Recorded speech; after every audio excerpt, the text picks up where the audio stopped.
I'm scared, man. I'm scared to record this one. Once more, with feeling.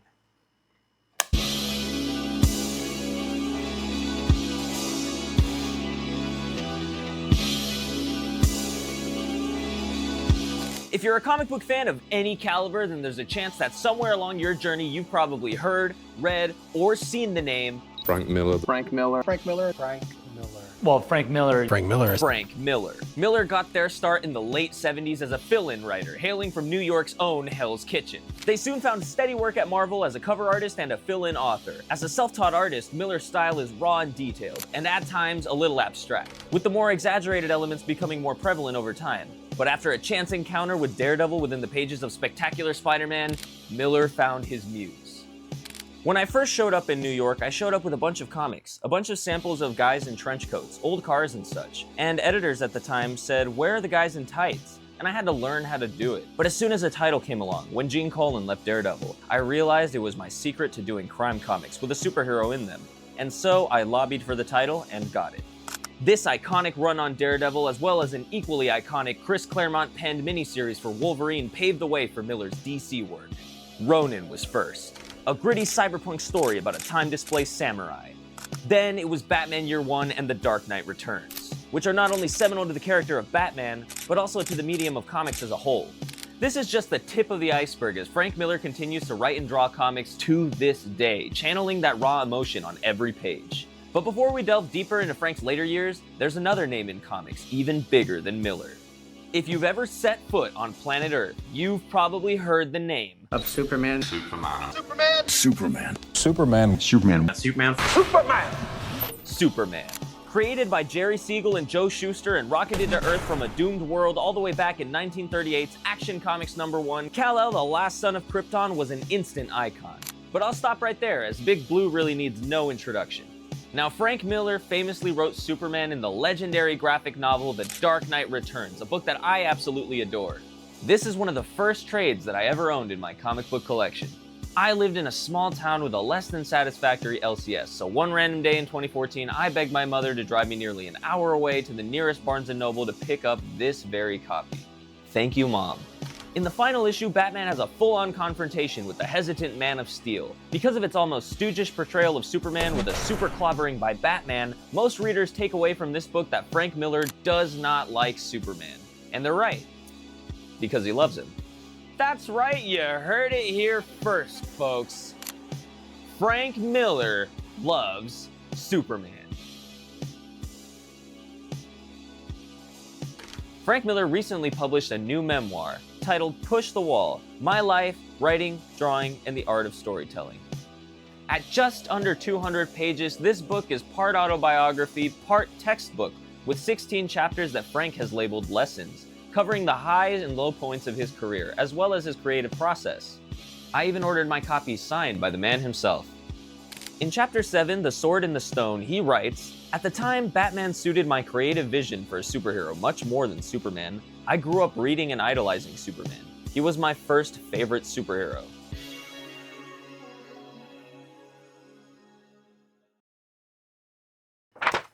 Okay, not really. We still have quite a bit to cover. In 2018, DC launched Black Label, a publishing line used to highlight creator-focused stories unhindered by continuity and aimed at mature readers. So basically, DC Vertigo. While DC made a safe bet and kicked off the line with a Batman title, the second book in the line was to be a retelling of the Man of Steel's origins, written by Frank Miller and drawn by industry veteran John Romita Jr. Banking on Miller's previous work, the 3-issue limited series would go on to be titled Superman Year One. This book is an epic retelling of the origins of the Man of Tomorrow that few people know. Now, I'm willing to bet that you've never heard of this book before, or you probably hate it. But to paint this picture a little more clearly for you, I think we should start at the beginning. After all, don't you know that Frank grew up on truth, justice, and the American way? Let's jump even further back in time. When he first debuted in 1938, Superman was labeled as a champion of the oppressed, with his stories dealing with more social issues and opposing the establishment in pursuit of truth and justice. Then came the dark tides of World War II, and with it, new foes for Superman to contend with. Covers from this period feature Superman in all sorts of propagandized situations as the war was raging overseas. Even the radio show updated its intro in 1942 in the hopes of stirring up more patriotic fervor with a new motto: fights a never-ending battle for truth, justice, and the American way. The American way for Superman, however, was pretty short-lived.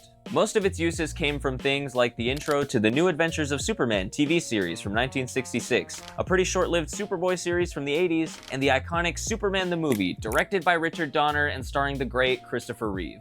The first use of it in a published comic, to my knowledge, comes in 1991's Superman, issue number 53. Miller was born in 1957, the fifth child to a hardworking American couple, with things like the New Adventures of Superman and even the Max Fleischer Superman cartoons being some of his first interactions with the character. So it makes sense that in his eyes, Superman and the American way are almost inseparable. But trust me when I say that I mean that in more of a Captain America sense than a right-wing one. The most obvious influence of this impression under Miller's hand comes from his portrayal in The Dark Knight Returns. Even if you're a Batman fan who's never picked up a comic book, you're more than aware of this book's significance on the character.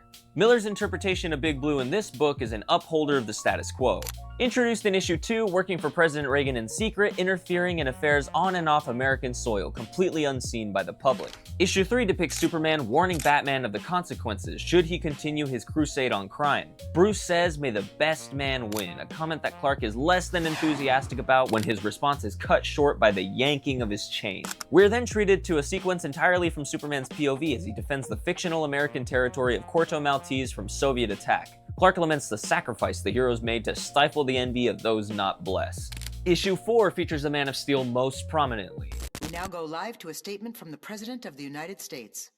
Well, folks, I've got some good news and some bad news. The good news is that our brave American troops were victorious in Corto Maltese, and the Soviets have completely withdrawn.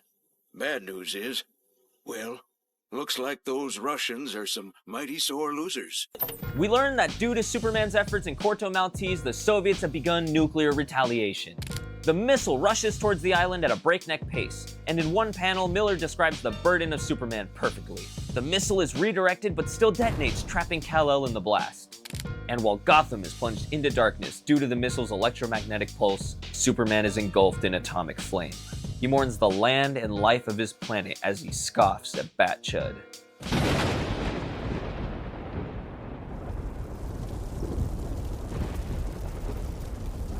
Harmlessly, the woman on television said the bomb would detonate harmlessly.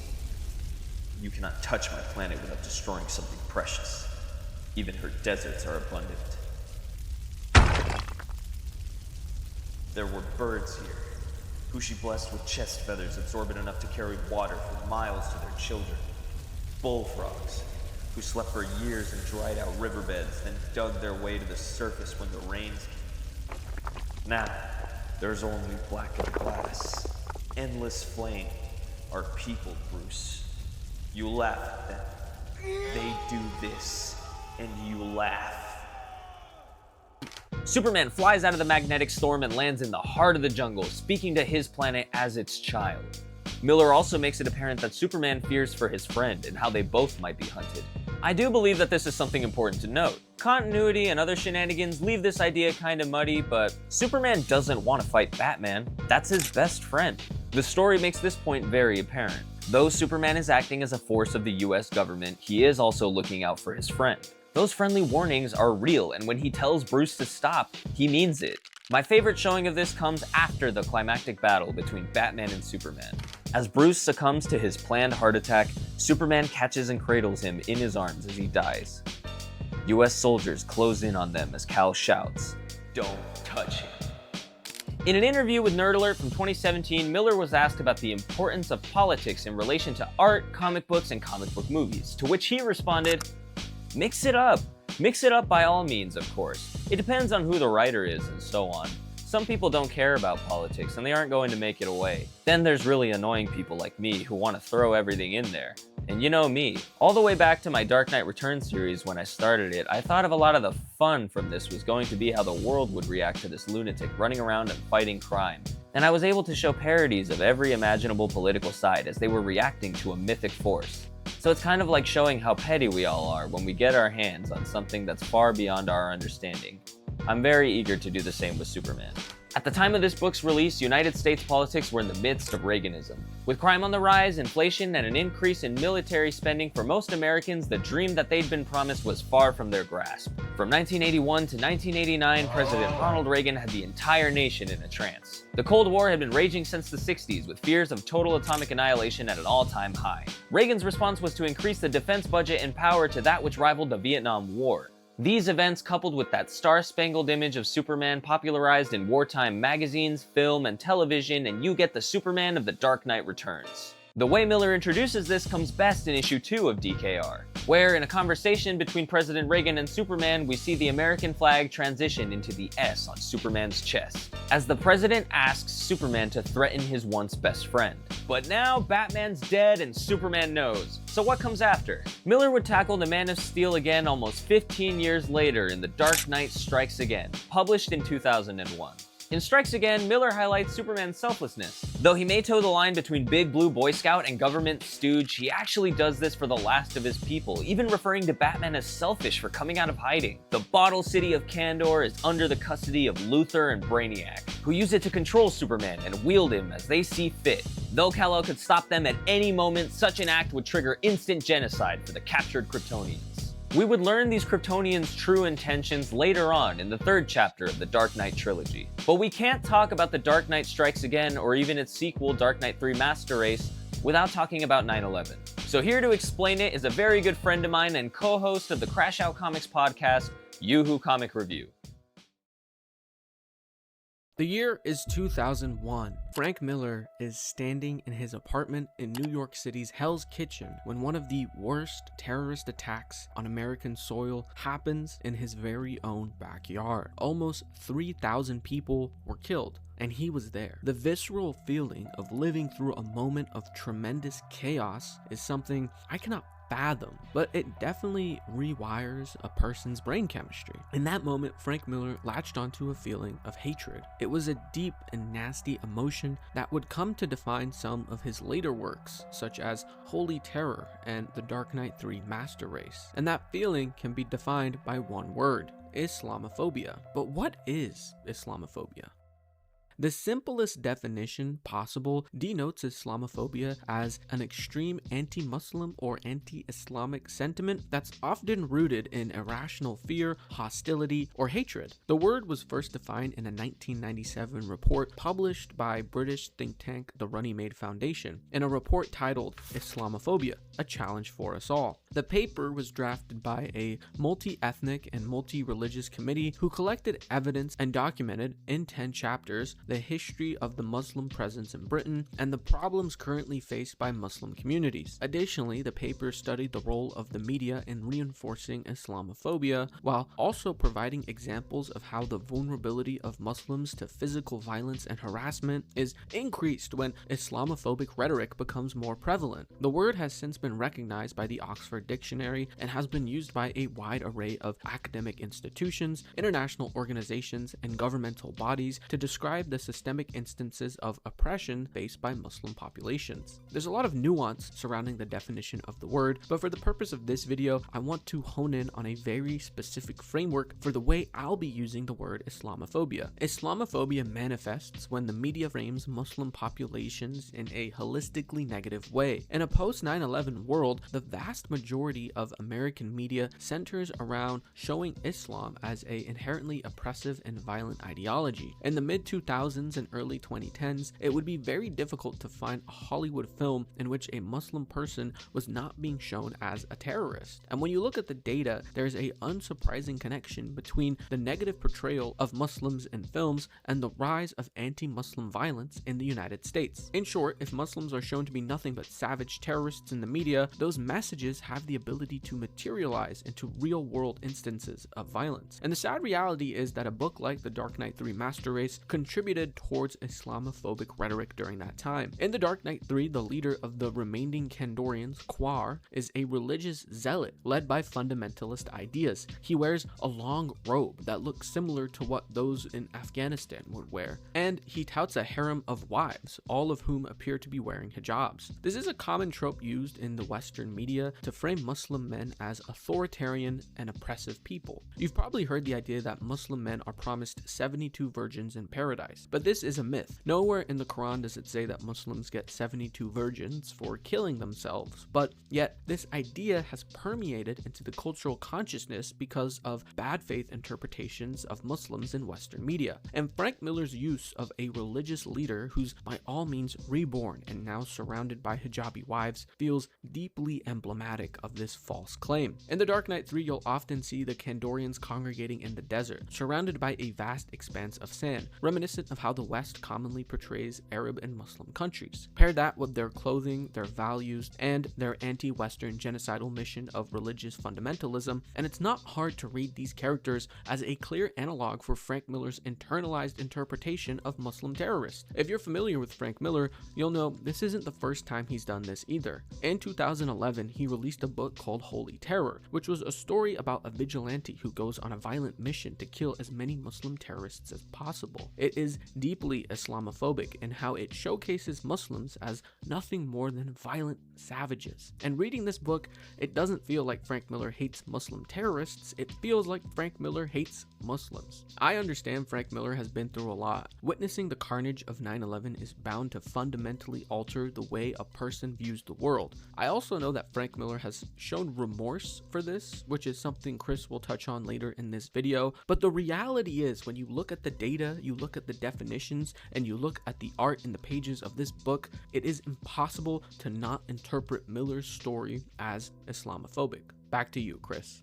This period of Miller's career has gone on to define him for the better part of 15 years now. More recently, Miller has clarified that he was not thinking clearly when he said and wrote those things. In an article with The Guardian from 2018, he was quoted as saying, "My stuff always represents what I'm going through. Whenever I look at any of my work, I can feel what my mindset was, and I remember who I was at the time. When I look at Holy Terror, which I really don't do all that often, I can really feel the anger ripple out of the pages. There are places where it is bloodthirsty beyond belief."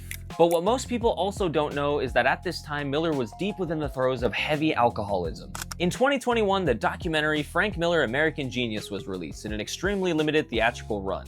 And in it for the first time, Miller opens up about his nearly fatal battle with alcohol quite intimately. I unfortunately haven't seen the film as it's had no re-release of any kind since 2021. But reviews, first-hand accounts, and even the film's description note Miller's failures as a part of its subject matter. But I guess all of that's gonna change really soon, as Miller announced a streaming release via his Instagram the day I recorded this video. Taken from an article on the film, this quote is from Miller as he reflects on his struggle. "Clarity is quite beautiful. It is quite useful. The control of one's faculties is nothing but beautiful. My biggest feeling about addiction is it is a rather sickening sense of wasted time. It's very clear to me, at least, that Miller was in extreme turmoil after witnessing an American tragedy, and as a coping mechanism turned to alcohol, with his work ultimately suffering for it. When asked about his sabbatical from comics later on in the interview with The Guardian, he kept his response short, saying, "I just got very distracted by real life. I'd rather not go into it."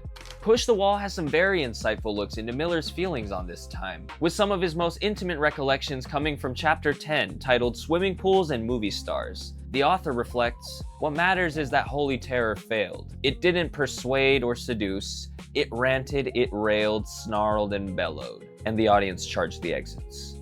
After achieving his newfound lucidity and overcoming a harrowing near-death experience, Miller wrote a few smaller books before undertaking the task of retelling the story as old as comics themselves. But while you might think that 1986's The Dark Knight Returns was the first time the writer got to put their unique spin on Krypton's last son, this would actually be his 6th time drawing Superman, as Miller had worked on a landmark issue for the character just 4 years prior. It started in 1982, with a World's Finest cover. Penciled by Miller and inked by the great Dick Giordano, this is a pretty simple cover, but still quite dynamic, depicting the World's Finest duo in all their glory. But let's move on 2 more years, to 1984. Frank would work on the covers for a handful of Superman books before getting his chance to write The Man of Steel. In March of 1984, he would provide the cover art for Superboy issue number 51, a book Miller has been quoted as enjoying as a kid. This landmark issue depicts Clark Kent Superboy leaving his hometown of Smallville as the sun sets on his once quaint life. Did somebody say Superboy? Jeez, doesn't this guy ever stop No, yapping? not you! Get out of here, Prime! We got Superboys all over the place right now. Published that same year, 1984, Superman number 400 is a landmark issue for the character, asking the question, in 1,000 years' time, what will happen to the man, myth, idea, and legend that is Superman. Told through multiple short stories and drawn by comic book legends, all paying homage to Kal-El, The Living Legends of Superman Chapter 3 features a story written by Bronze Age Superman legend Elliot S. Maggin, and drawn by a then 27-year-old Frank Miller. This 4-page tale is about a group of intergalactic archaeologists in the distant future deciphering Superman's identity through an interdimensional time capsule from our real world. It's presented as a newscast with Miller's signature talking heads and is an absolute delight. Flipping all the way to the back cover, you'll be met with a powerful full-page pinup of the Man of Steel, shrouded in darkness against the American flag. This piece is more ominous than inspiring, with the character's face almost completely obscured. In the following year, 1985, DC published a 4-issue miniseries titled Superman: The Secret Years, written by seasoned Superboy writer Bob Rozakis, drawn by definitive Superman artist Kurt Swan, and inked by Lois Lane artist Kurt Schaffenberger. Miller provided brilliant covers for issues 1 and 4 of this series, which detail Clark Kent's college life as he grows from Superboy into Superman. He didn't hear it that time. Though not as evocative as a piece from Superman 400, these covers still push the idea of American idealism, with the Man of Steel leading a squadron of American fighter jets against a crimson sky in issue 1 and soaring brilliantly with bald eagles on the cover of issue 2. It's easy nowadays to associate Superman with the idea of the American immigrant, seeing him posturing next to the flag and preaching about truth, justice, and a better tomorrow. But that better tomorrow used to be a little less encompassing than Kal-El originally intended. Now, we've covered the Dark Knight universe, and we've covered all of our extra bits and bobs, which means that it's main event time, folks. It's time to talk about Miller's love letter to Krypton's last son.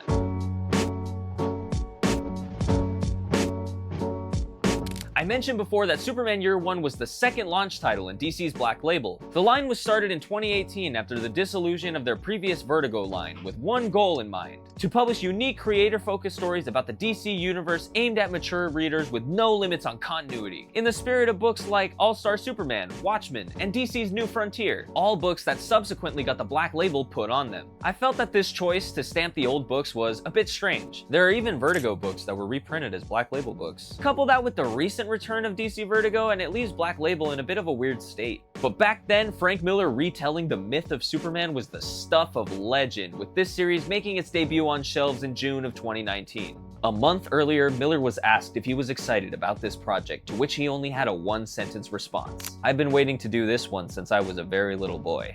The story for this book's creation is even simpler. When interviewed by CBR, Miller revealed, "Dan DiDio came over to my place and said, 'You're working with us again. Is there anything in particular you want to do?' And I said, 'I thought you'd never ask. I want to do Superman.' And you could have knocked him over with a feather." Most accounts and interviews almost immediately pair Miller with legendary Spider-Man artist John Romita Jr., another person who I believe needs no introduction, but I'm gonna do it anyway. Romita Jr. is actually the son of Marvel godfather John Romita Sr., if you couldn't already tell by the name. Jr. actually got his start when he was just 13 years old, providing the name for the Prowler in ASM number 78. But as an adult, he would go on to draw Iron Man, X-Men, Punisher, Daredevil, and even the old Webhead himself, twice. Romita Jr. would return to Daredevil and cross paths with Miller in 1993 when Romita contacted Miller in the hopes of collaborating, the result being The Man Without Fear, a 5-issue limited series redetailing Matt Murdock's gritty beginnings. Flash forward almost 30 years later, and this dynamic duo would team up once again to undertake a similar task. Now, I've been a lifelong comic fan, with some lapse periods, but at the time of its release, I was 19 years old. A whole year into one of the worst community college experiences of my life, and 6 months into the chow mein-strewn trenches of Panda Express, when I discovered something crazy. Spending money makes you feel good. So I got back into comics after a 2-year hiatus, and Superman Year 1 was one of the first books I collected as an adult on my comic writing journey. That and Batman Damned. And before you ask, yes, this is the one where he catches print.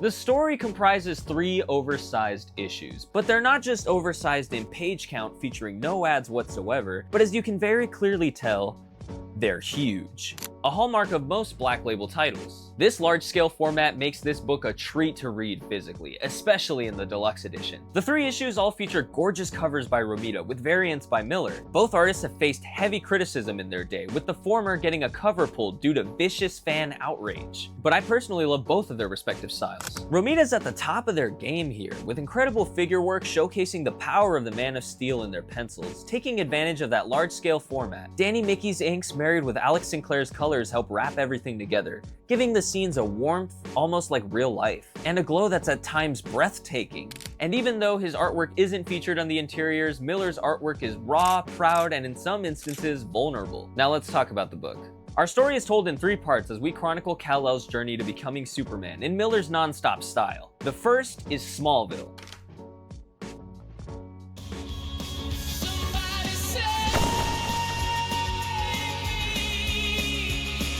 No, seriously, Smallville. And though that is the name of our first chapter, I think we all know where this story starts. Miller's writing in this book is explosive, no pun intended, from the very first page. It begins a million light years away on the planet Krypton as the world gasps its last breath. There are many times throughout when Kal remembers his birth planet and its destruction, fearing it may happen again. This is Miller showing that even though Kal's new home is Earth, his birth world will always be a part of him. There's an excellent scene later on that illustrates this perfectly, where Clark stops some bullies from committing a heinous act against classic Superman character Lana Lang. He effortlessly teaches them a lesson undercover, recounting a warning from Jonathan Kent and another from Jor-El, but referring to both as Pa. This also plays into the suit, with it being sewn by Ma Kent out of Kryptonian fabrics. But as the title suggests, the majority of this issue is about the arrival of Smallville's strange visitor and the experiences and people that shaped him there. When asked about the story in a 2019 interview with IGN, Romita Jr. explained, "What he started off was peeling apart the adolescent of the average human being and placing a supernatural intergalactic character into it." Time spent with the Kents is a lot of fun, and while reading Miller's memoir, I found that a lot of his descriptions for growing up in Vermont matched Kal's Kansas upbringing. The forest floor of the woods near our house, the final resting place for moldy leaves and spider-legged fallen limbs, spotted with lichen and crawling with beetles and maggots. But mostly, those woods were as full of strangeness and miracles to me as an alien planet. Only a city kid would think that staring down a bullfrog is boring, or that crickets are quiet.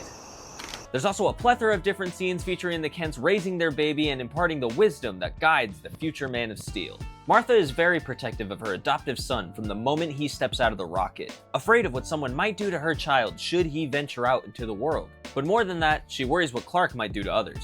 Miller's narration constantly reminds us that Clark considers humans soft and fragile. He needs to be careful not to lose his temper and hurt them. But that's not a bad thing. Not only is it true, but it's actually the thing that inspires Superman to do what he does. Because much like Superman, humans are also beings of limitless power and potential. Jonathan's approach, however, is a bit different. He sees the things his son is capable of and knows exactly what he has to do. Once Clark is ready to leave home, he speaks with Jonathan about his plans, to which Jonathan tells him it's his responsibility to find the reason he was sent to Earth. Jonathan explains to Clark that he needs to know his planet, a concept that Miller was deeply excited about. So, with that in mind, Clark reasons that the Earth is covered in more water than land, and joins the Navy.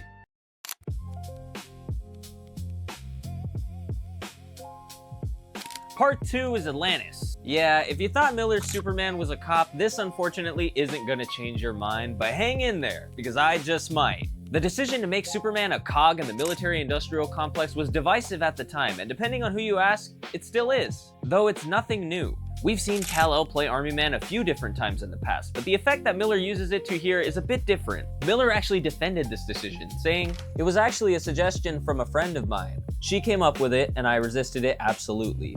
Putting this free spirit in a very restricting environment, and the more I thought about it, the more it sunk in."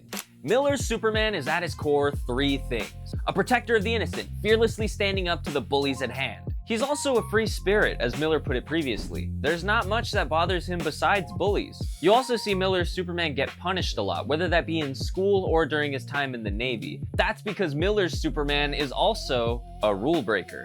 In the first issue, we see that instinctually Clark has had a penchant for standing up to the bullies, even befriending the local geeks.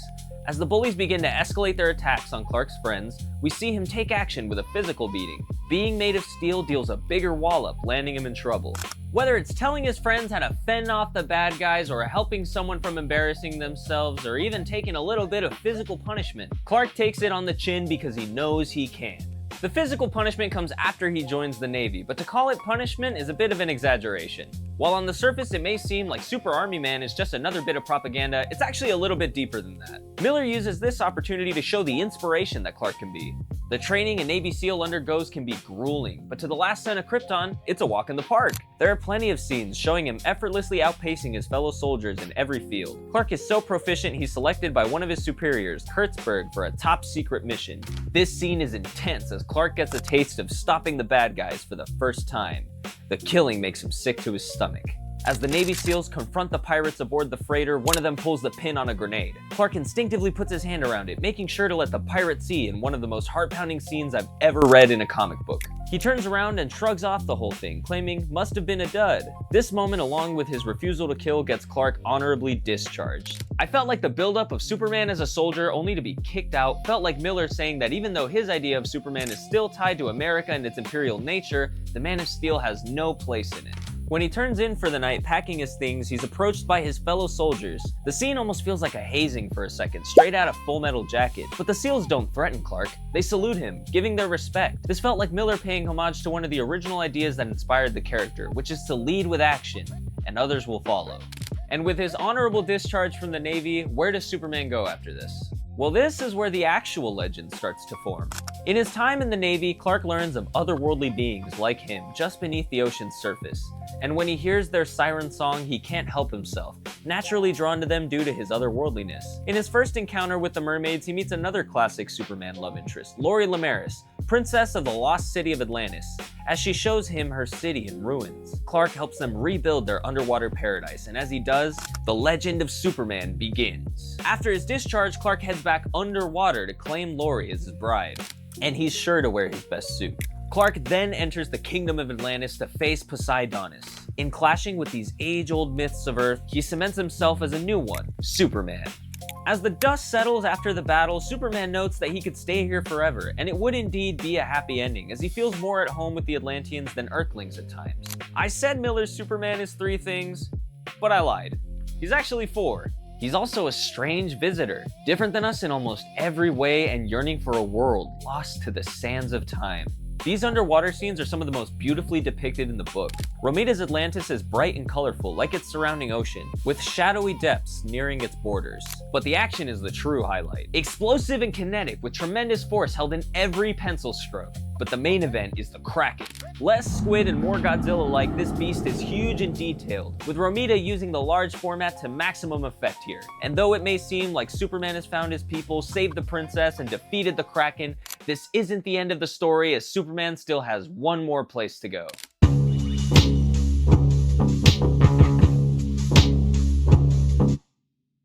This issue is where the book's central theme becomes very clear. This last issue is all about first encounters for Superman, with him meeting some of the most important people in his life and finding their place within his tapestry. He meets the love of his life, Lois Lane, future allies like Batman and Wonder Woman, and the world's biggest bully, Lex Luthor. These meetings all build up to a finale where Luthor warns Superman of the genocidal android Brainiac, thus beginning his never-ending battle. But the story is named Year One and spans Kal's whole life. So what do all these meanings mean for the last son of Krypton? And how does it even begin to compare to Batman Year One? In November 2019, while promoting this book at New York Comic Con, Frank put it better than I ever could. If you really wanted to describe Batman to someone, you could say he saw his parents murdered when he was a little boy and decided to fight crime for the rest of his life. And that tells you an awful lot about what you need to know about Batman. With Superman, it is more difficult, because you have to describe that he was born in a utopia that was extinguished by the hand of God, that he was put in a rocket like Moses cast upon the sea to come to be raised in Midwestern America and become an American icon. It's a more tortured path in many ways, even though he's not the dark one. And in 3 issues at just 200 pages, Superman Year One is exactly that. A portrait of an extraordinary life for an extraordinary visitor. The American dream, so to speak.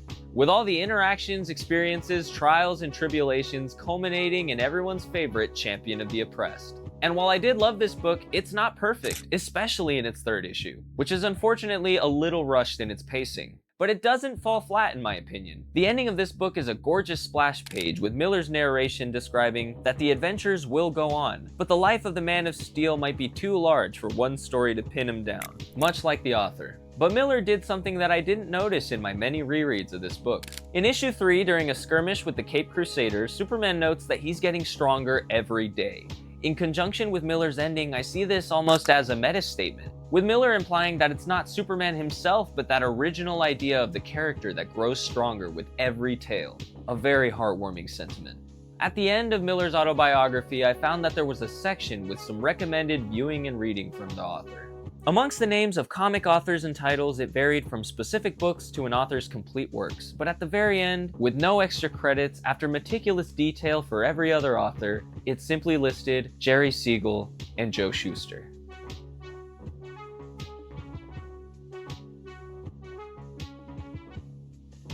Thanks for watching, and I hope you enjoyed. If you liked this video at all, please consider subscribing, commenting, and even liking the video. It goes a long way in helping out the channel, and I even try my best to respond to all the ones that I can. If you have any interest in my thoughts or opinions on other things about comic books, the comic book space, or the medium at large, you can check me out on CrashoutComics, a podcast that me and my friends host together where we talk about all things comic books. Sorry to sound like a broken record, but like I said before, thanks for watching, I hope you enjoyed, and I'll see you in the next one.